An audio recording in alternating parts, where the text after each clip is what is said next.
Buenas tardes, queridos compañeros, ingenieros. Hoy les vengo a hablar de nuestra propuesta de trabajo final para el curso de simulación e introducción CFD, la cual va a estar presentada. Bueno, primero que todo, el título es Simulación de combustión interna de un quemador utilizando carbón bituminoso. Nosotros somos Hernán Hernández Escudero, Camilo Medrano Patrón, Juan Diego Miranda Portacio, César David Montescueto y mi persona, Alex Javier Castro Banda. Bueno, a manera de nuestro resumen de nuestro trabajo de final de la materia de simulación de CFD, tenemos que nosotros hemos aplicado el uso de un software Fluent ANSYS y hemos generado una simulación de combustión interna de un quemador utilizando pues las propiedades de un carbón mineral llamado carbón bituminoso, con el cual se elaboró una geometría de estudio de este quemador y esto nos arrojó unos resultados de acuerdo a la simulación que hicimos utilizando el programa ANSYS y pudimos dar unas conclusiones del proceso de combustión interna para este quemador. Bueno, a manera de introducción podemos decir que uno de los grandes problemas que está afectando al medio ambiente en el mundo son los gases por producto de la combustión interna. Muchos quemadores industriales generan a diario muchos gases y es por esta razón se está optando a buscar alternativas que mejoren esta problemática y sean más amigables al medio ambiente. Una de estas alternativas puede ser la recirculación de gases de combustión interna, el cual es un proceso que se produce desde el interior del cabezal del quemador hasta recircular todos los gases que vienen de la combustión interna otra vez a la misma llama. También podemos decir que por lo general cada quemador industrial tiene una recirculación de gases de combustión interna entre el 1% y el 3%, pero a pesar de que este porcentaje es muy bajo, se considera que al ser un porcentaje bastante bajito, es una muy buena opción para mitigar el efecto de los gases al medio ambiente. Actualmente, los procesos térmicos que comprenden cualquier tipo de combustión son las principales formas de obtención de energía y están presentes en el día a día de las personas, ya sea en una llama de la cocina, en el motor de combustión de un automóvil o en aplicaciones industriales como en hornos y calderas. Debido a la importancia de este proceso, la comunidad científica invierte tiempo y esfuerzo para comprender y hacer más eficientes los procesos térmicos, los cuales pueden incluir diferentes tipos de fenómenos, entre ellos intercambio térmico por radiación, transporte de especies, turbulencia, están directo o indirectamente conectados. Las herramientas CFD surgen como una alternativa más rápida y económica para evaluar procesos que comprenden reacciones de combustión, ya que permiten crear modelos virtuales y estudiar diferentes escenarios. Esto permite evaluar la mezcla de reactivos, efecto del empuje, intercambio térmico y producción de contaminantes, considerando en los análisis el combustible utilizado en el determinado equipo y la cinética asociada a él. También permite realizar análisis de seguridad en relación a equipos, verificar la condición ideal de funcionamiento de los mismos y probar la seguridad para el operador, como también predecir si hay riesgos de accidentes o explosiones. La combustión es el proceso químico exotérmico que surge de una relación de oxidación de sustancias combustibles, las cuales en su mayoría son carbono e hidrógeno. Durante la combustión, el oxidante, oxígeno, gana electrones del reductor o el oxidante gana electrones del combustible. Esto generalmente se determina mediante la fórmula que vemos en la pantalla. El combustor o quemador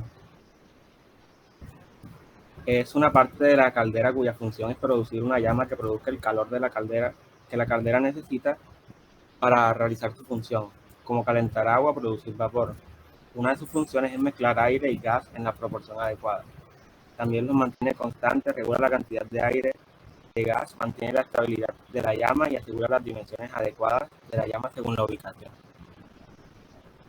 Bueno, siguiendo con la idea de mi compañero, tipos de combustión. Hay tres tipos de combustión: combustión total o completa, que consiste en las reacciones en las que se oxida o se consume por completo y se forman otros compuestos oxidados,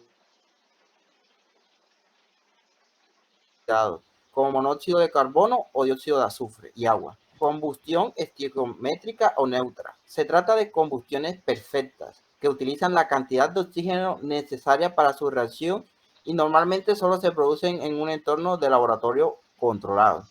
Combustión incompleta. Estas son reacciones en las que se forman compuestos oxidados de forma incompleta, incluso los no quemados en los gases de combustión. Dichos compuestos pueden ser monóxido de carbono, hidrógeno y partículas de carbono, entre otras. Bueno, a continuación les hablaré un poco sobre el material que escogimos para nuestro trabajo, que es el carbón bituminoso. Esta es una roca orgánico-sedimentaria formada por compresión diagenética y submetamórfica, de material de turba, por lo que sus componentes principales son macerales. Entre estos tenemos la vitrinita, la epsinita, entre otros. El carbón bituminoso también contiene un 60-80% de carbono. El resto de sus componentes es agua, aire, hidrógeno y azufre, que no se desprenden maceralmente. También tenemos que el carbón bituminoso es la especie más útil para el sector siderúrgico. Este se combina con hierro y luego esta mezcla se calienta en hornos industriales a una temperatura de 1000 grados centígrados. Este proceso ayuda a reducir los óxidos de hierro y a la creación del acero. La pirólisis es un proceso de descomposición térmica de la materia a altas temperaturas en una atmósfera inerte. Este tipo de atmósfera no contiene ni oxígeno y se compone principalmente de nitrógeno, que solo puede descomponerse bajo la influencia de calor. Análisis próximo y elemental. Esto es una técnica que permite determinar el contenido total de carbono, hidrógeno, nitrógeno y azufre en una amplia gama de muestras de naturaleza orgánica e inorgánica, tanto sólidas como líquidas. Este método de análisis complementa otros métodos de análisis estructurales para confirmar la fórmula empírica de compuestos de síntesis orgánicas o inorgánicas.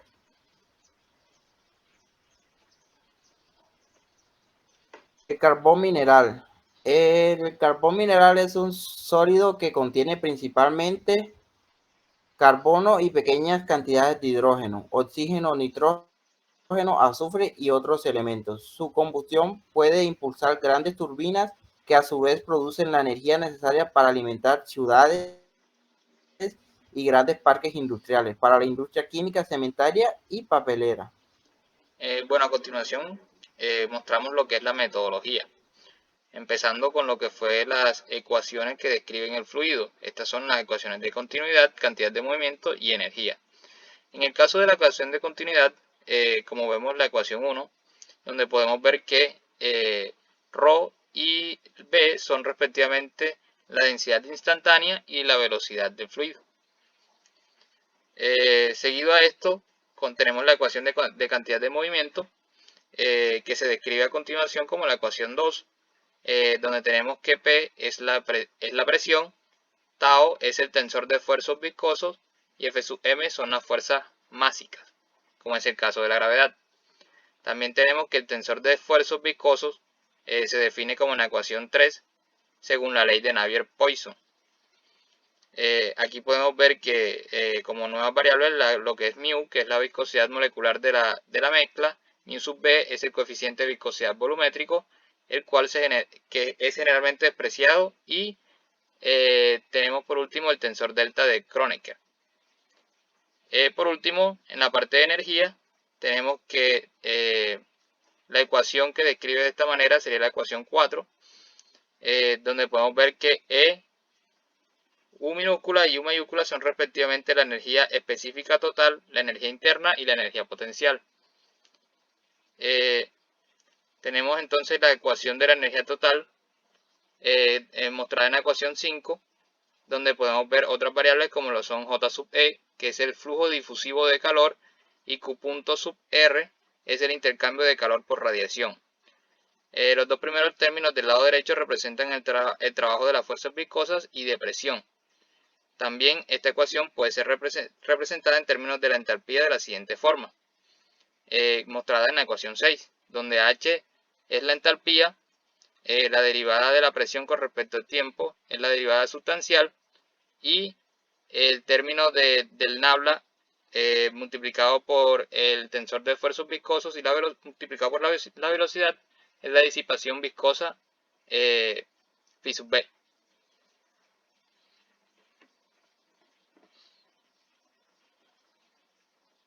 Bueno, ahora hablando un poco de lo que fue la simulación, entonces entremos en primero lo principal, que en el caso de nosotros fue el carbón luminoso. Se le hizo un análisis próximo y un análisis elemental, en donde tenemos los porcentajes de cada de carbono, hidrógeno, nitrógeno, azufre y oxígeno, en donde se sacó por medio de Excel los datos que serían introducidos en el programa ANSYS. Entonces, del trabajo anterior, tenemos que la geometría fue modificada. El siguiente paso fue asignar los nombres de las entradas y las salidas. Y el siguiente paso fue el mallado. Luego de esto, de realizar el mallado del trabajo anterior, se procedió a la configuración con el análisis de las propiedades consultadas y se generó unos análisis con la devolatilización.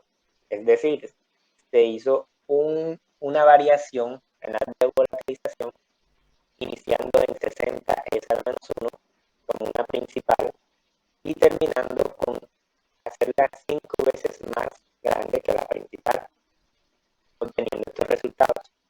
Entonces ahora para el nuevo caso estaríamos planteando una geometría con doble entrada.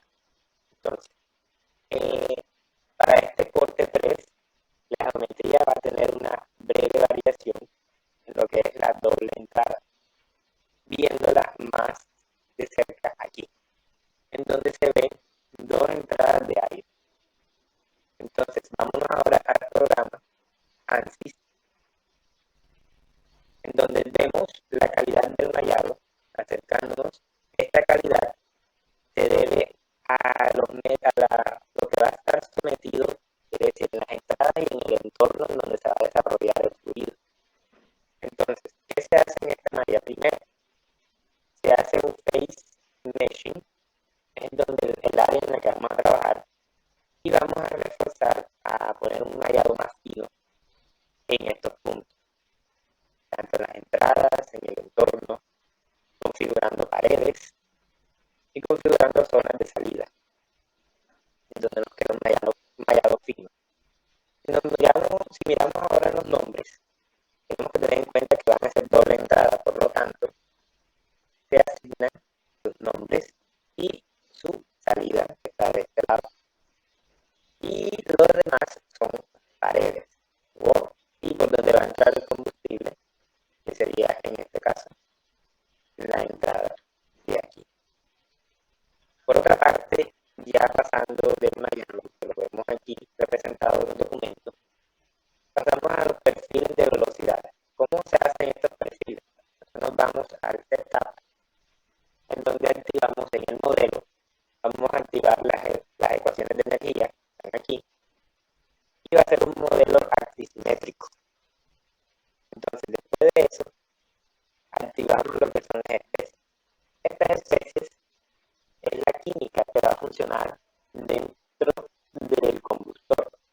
Va a ser un modelo de air dissipation, un modelo volumétrico, y en esta zona de Coal Calculator va a estar la química que nosotros consultamos.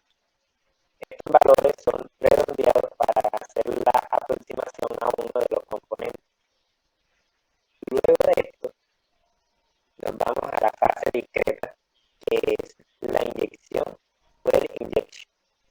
Es la inyección del combustible que se va a tener en cuenta para el modelo de estudio.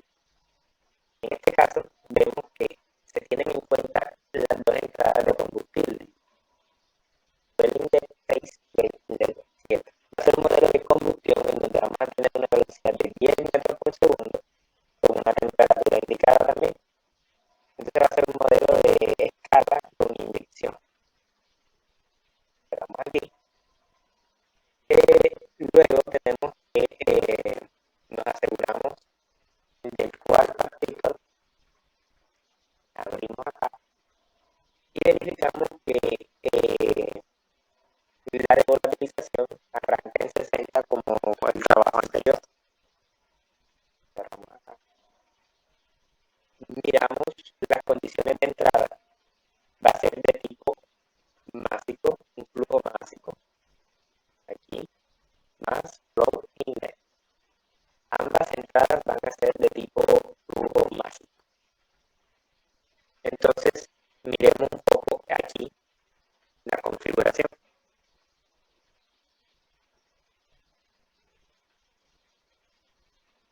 En esta configuración vamos a tener en cuenta lo que es el flujo másico, que es más grande que el flujo de combustible. El transporte de especie tiene que ser en masa molar, entonces el oxígeno está a 0.21, a 21%, entonces sería 0.21. Cerramos aquí. Eso se aplica para ambos casos de aire, de entrada de aire. Por otra parte, creamos unos monitores que serían de velocidad y temperatura. En estos monitores, que cada 5 iteraciones guarden en la memoria la velocidad, asimismo la temperatura. Luego creamos los contornos de velocidad y temperatura. Estos, al momento de iniciar y calcular, va a ir arrojando el comportamiento de la temperatura y la velocidad en el modelo. ¿Con cuántas iteraciones fue realizado? Fue realizado con 500 iteraciones, con un factor de 0.05, con un reporte de intervalo de reporte de 1. Entonces, luego de realizar esto, nos arroja unos resultados que son los siguientes.